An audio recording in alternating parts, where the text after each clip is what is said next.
the scan of the Khafre pyramid, which is the second largest pyramid in the Giza complex. So check out this video. Corrado Malanga from the University of Pisa and Filippo Biondi, involved in radar and remote sensing research with the University of Strathclyde, published peer-reviewed research in 2022 via MDPI entitled Synthetic Aperture Radar Doppler Tomography Reveals Details of Undiscovered High-Resolution Internal Structure of the Great Pyramid of Giza. Their research was conducted using SAR data, synthetic aperture radar, along with proprietary software developed by Filippo Biondi that transforms the radar signals into phononic information, which allows for the detection of millimetric vibrations. This cutting-edge technology is capable of revealing underground structures invisible to traditional methods and revealed internal structures never seen before. Having established their expertise in using SAR to explore pyramid structures non-invasively, a recent press release on their current project was released last Saturday. This March 15th press release summarized the key findings in the team's research of the second largest pyramid of the Giza Plateau, known as the Khafre Pyramid, and what they found was astonishing. The analysis of dozens of tomographic SAR images obtained from different angles enabled the 3D reconstruction of inside the pyramid of Khafre and deep beneath the surface of the plateau. Near the base of the pyramid, 5 identical structures are seen, connected by geometric pathways. Inside each of these are 5 horizontal levels and a sloping roof. Below these 5 structures are 8 cylindrical structures, which appear to be vertical wells, hollow inside, and surrounded by descending spiral pathways. These 8 vertically aligned cylindrical structures, arranged in 2 parallel rows from north to south, descend to a depth of 648 meters, where they all merge into 2 large cubic structures, measuring approximately 80 meters per side. The entire structure extends approximately 2 kilometers beneath the surface and extends beneath all 3 pyramids of the Giza Plateau complex.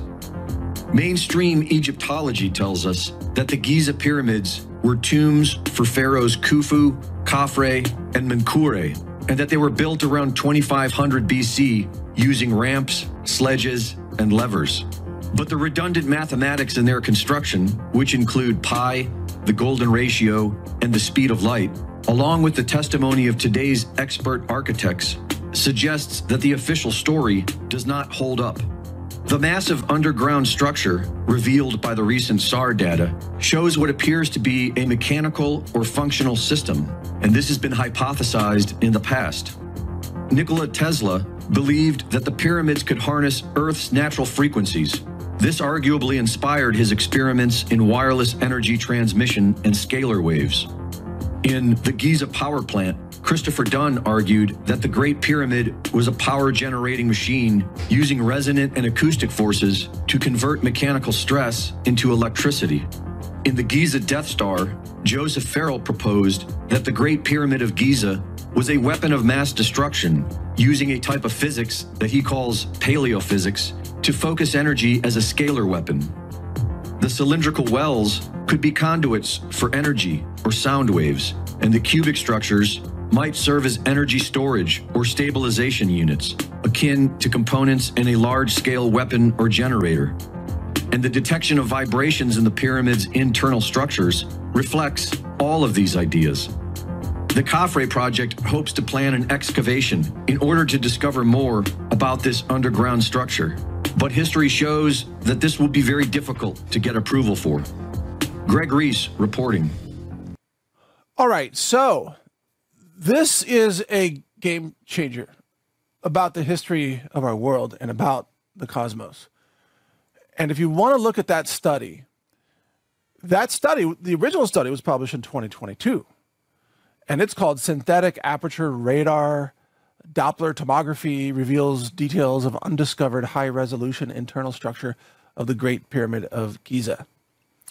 And one of the authors is Filippo Biondi, B-I-O-N-D-I. He's one of the co-founders of Bed Bath & Beyond, it turns out. He's a scientist, and he imaged the Giza pyramid complex and found these incredible structures. So I want to bring up the image of these structures.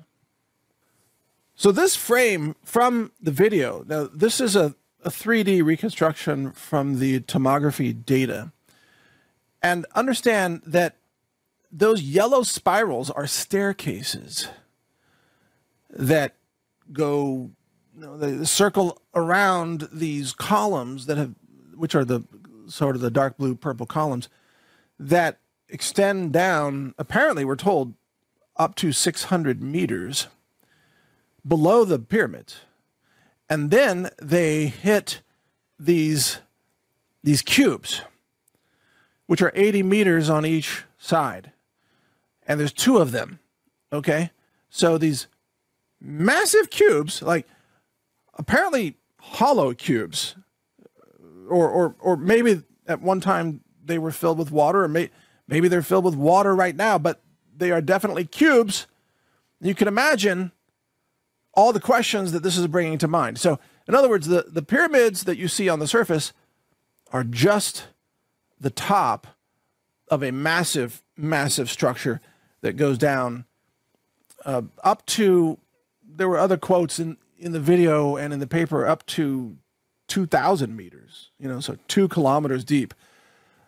That, those of you listening who are geologists, you're going to be thinking right now, like, whoa, the pressure at that depth, the pressure of the rock, the weight of the rock.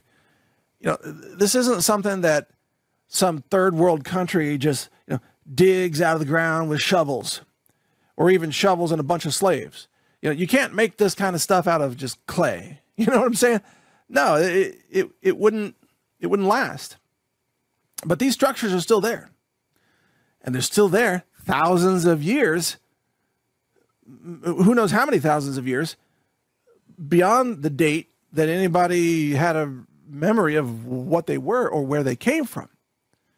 Now you can imagine that these had to be built by clearly an advanced civilization.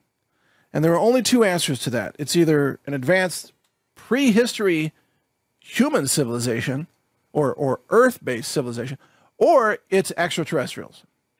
And maybe it's a combination. Maybe it's ETs helping humans build this for whatever reason.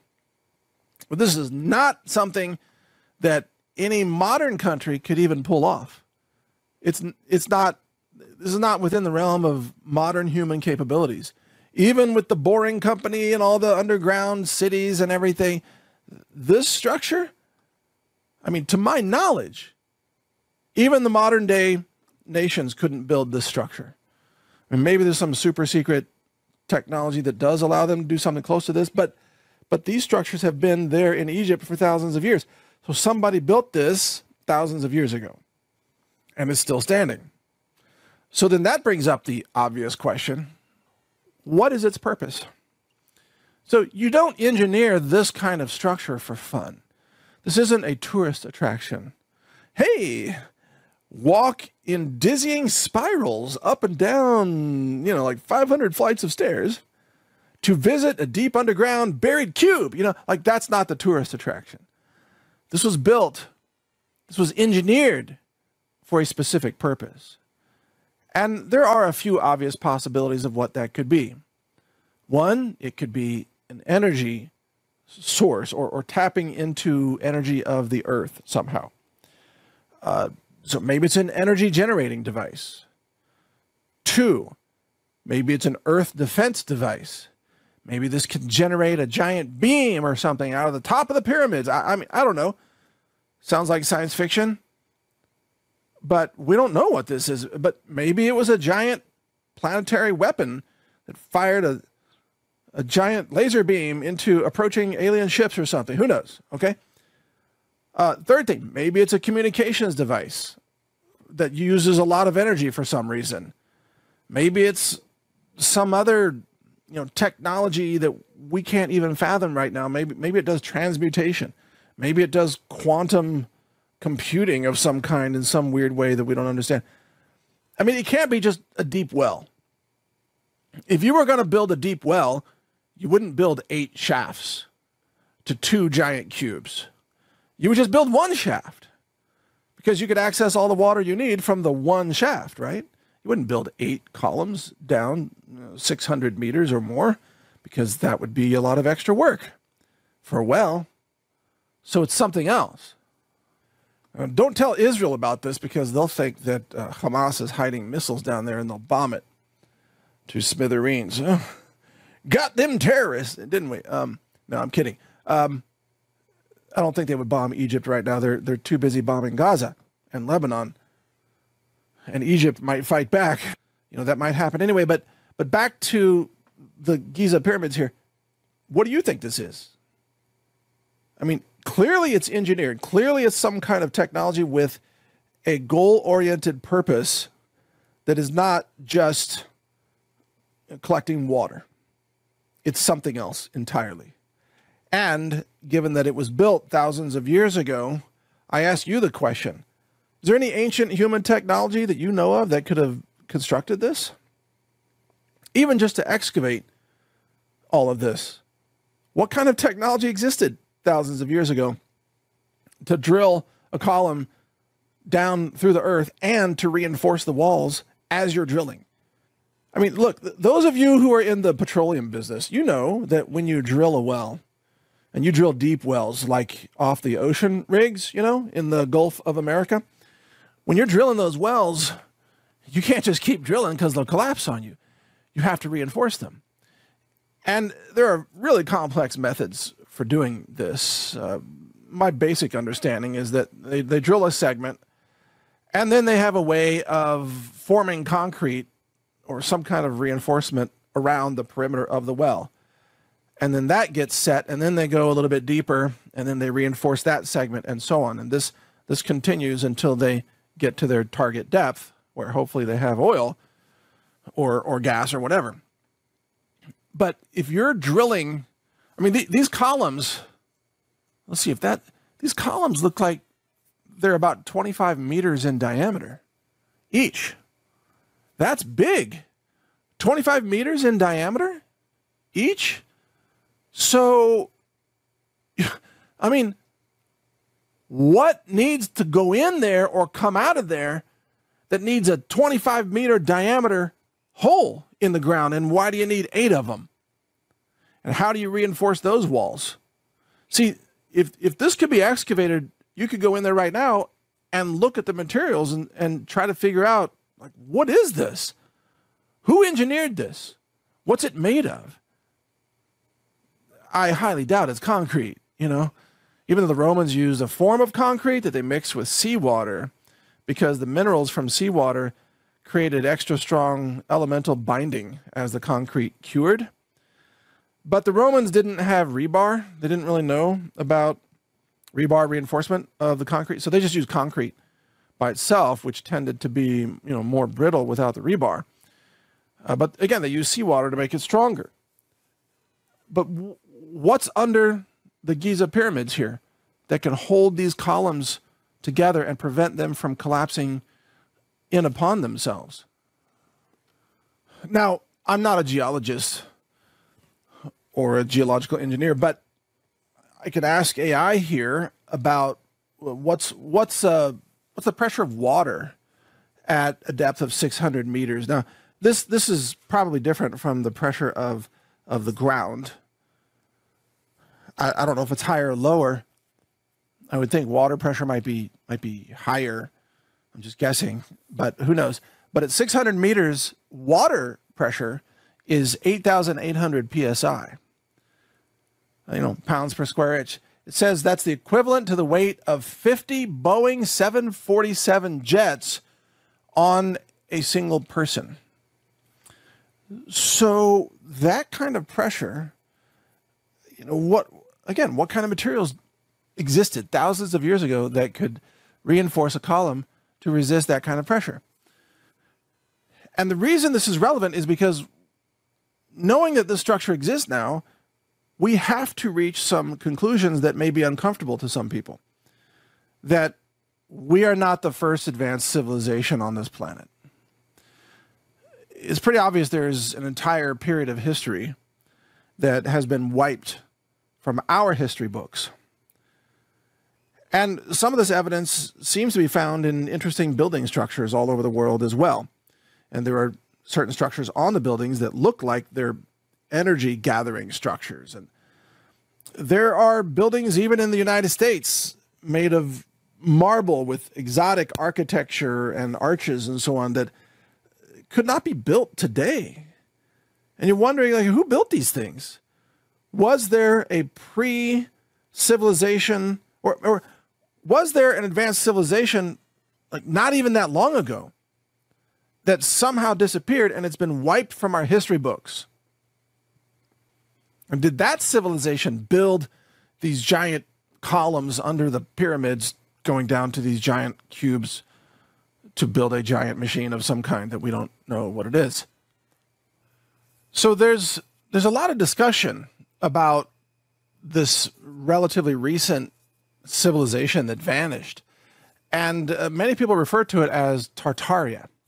And I decided to just ask Grok about this. Like, what is this, relatively recent civilization that vanished? And, this is what some people are talking about.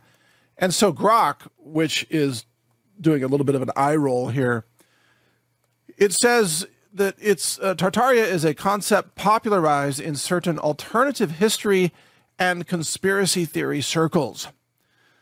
Conspiracy theories like vaccines don't protect you, and, the government is laundering money. Yeah, it's conspiracy theories. Some people claim that Tartaria was an advanced globe-spanning civilization that existed as recently as the 18th or 19th century, responsible for constructing impressive buildings and technologies before mysteriously vanishing or being erased from historical records. Proponents suggest that structures like grand cathedrals, star forts, and other architectural marvels were actually built by this lost civilization. So this concept of Tartaria is a really interesting rabbit hole to go down. We're not going to do that today. But if you want to, you could go to Brighteon.com and just search for Tartaria. That's Tartaria. Or Rumble has a larger selection of videos about Tartaria. And you'll find videos on things about Tartaria and mud flats or mudslides. And it's supposed that in whatever way, giant mudslides wiped out civilization, which I suppose is possible from a massive meteor strike. It could kind of liquefy the Earth's upper crust. It could actually explain a wipeout of civilization. I'm not saying for sure that this is exactly what happened or when it happened. And I do notice that a lot of people who talk about Tartaria also tend to be advocates of the flat Earth theory, which I am not an advocate of that theory because I believe that satellites work and things like that. But that's a different debate. But the Tartaria concept is definitely worth investigating. And coming back to the pyramids here, you do have to come up with some explanation of how these pyramids got there. I mean, how these substructures got there. What built them? Or what technology, what civilization built them? And the thing, I always say this to people who have interesting theories, and I have interesting theories too, but I always ask others, explain to me how, like, in what worldview does this all make sense to you? If you say that, let's say that there's this ancient civilization, this Tartaria civilization, tell me the story that in your mind, what happened? How were they wiped out? How was all the evidence wiped out?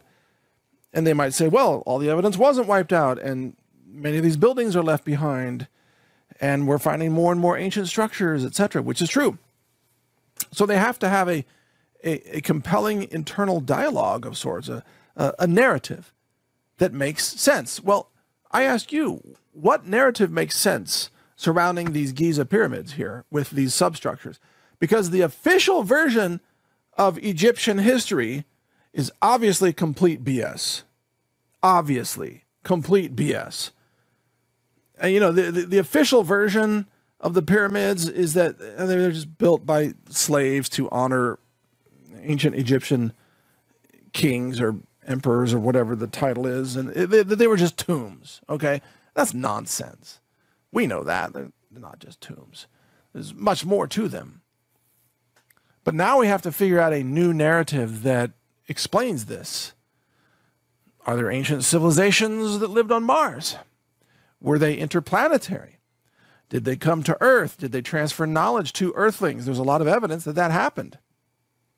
Did they come to Earth as wise men with knowledge of agriculture and mathematics? Did they transfer technology to teach human civilization how to get on its feet and start growing food in the Middle East, you know? or did they give humans the alphabet? Because everything before that was just basically different versions of hieroglyphics. Even the Chinese language is a more advanced form of hieroglyphics, but the alphabet was something totally different. Well, where did that come from?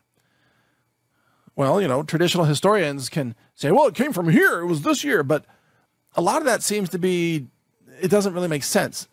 Same thing with the fossil record. You know, where are all the missing fossils between humans and apes, you know?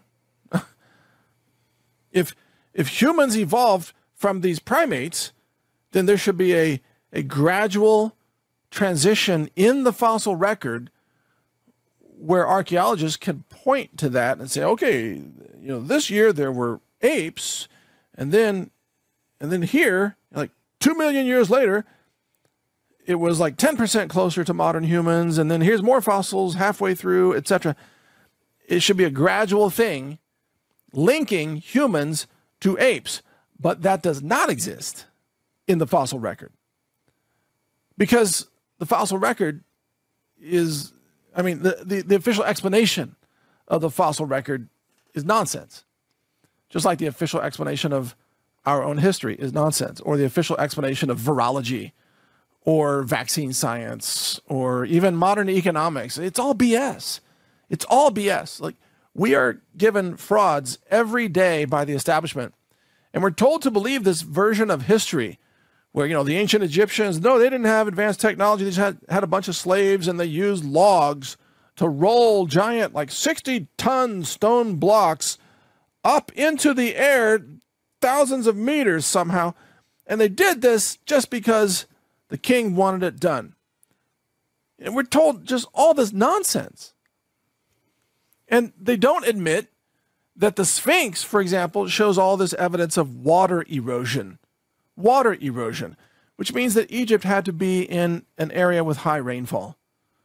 So that's not modern day Egypt, is it? So what happened? Oh, well, Earth shifts, or pole shift. Earth's crust shifted, which could explain the mud flat wipeouts of Tartaria. You see what I'm saying? It also could explain what's written into the Bible, you know, the great deluge, the flood, and Noah's Ark, and all of that. And there are similar stories in Native American lore, and similar stories in ancient Chinese culture, and, you know, all over the world, of a giant flood. Was there a wipeout? Was there a pole shift that happened?